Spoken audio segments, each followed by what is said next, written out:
এটা যে হচ্ছে যে কোনো মৌলানা মৌলবি যে আলিম হাফিজ, আমাদের আলিম হাফিজ একটা মানে হয় জানেন, আলিম যে থাকে না, ইলম মানে ওটা পুরো ঘৃণা আছে।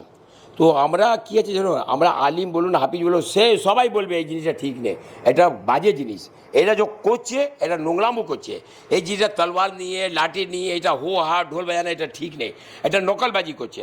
এটা ঢোল আর তলোয়ার নিয়ে কি কাকে দেখাচ্ছে বলুন? এটা নিশ্চয়ই এটা বেআইনি কাজ করছে, এই জিনিসটা করা উচিত নেই।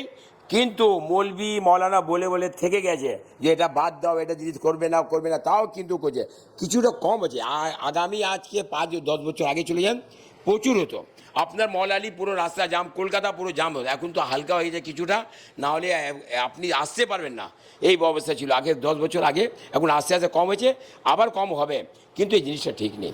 বাংলা হান্টের আরো খবর দেখতে নজর রাখুন। বাংলা খবর মানেই বাংলা হান্ট।